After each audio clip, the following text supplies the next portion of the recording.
Welcome, friends. It's TK here, and I'm back with our July the 11th devotional entitled The Faith of Abraham, Part 2. Our verse for today is taken from Genesis 22, verse 8. My son, God will provide for himself the lamb for a burnt offering.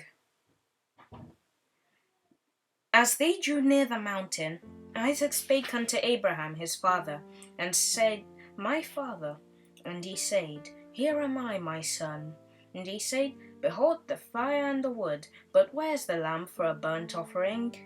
These endearing words, my father, pierced his affectionate heart, and again he thought, Oh, that I in my old age might die instead of Isaac.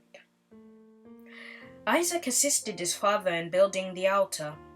Together they placed on the wood, and the last work preparatory to the sacrifice is done.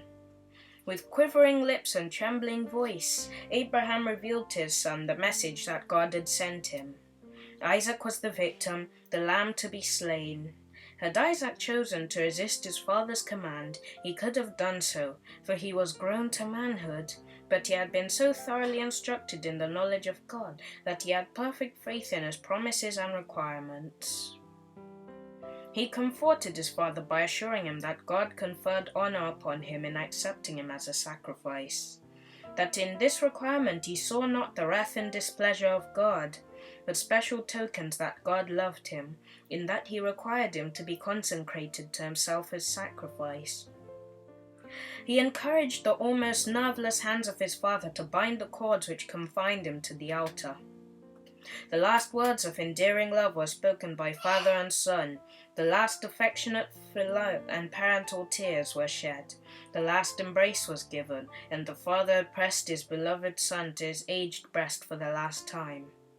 His hand is uplifted, grasping firmly the instrument of death which has to take the life of Isaac, and suddenly his arm is stayed.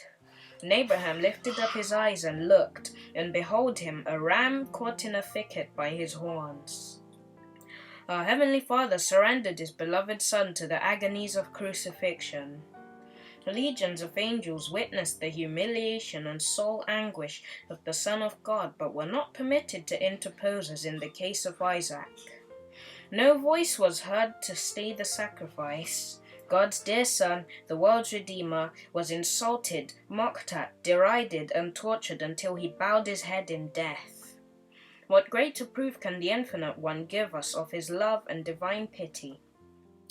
Signs of the Times, April the 1st, 1875. I hope that this was enough to carry you through your day. Remember to join us tomorrow. Goodbye, my friends.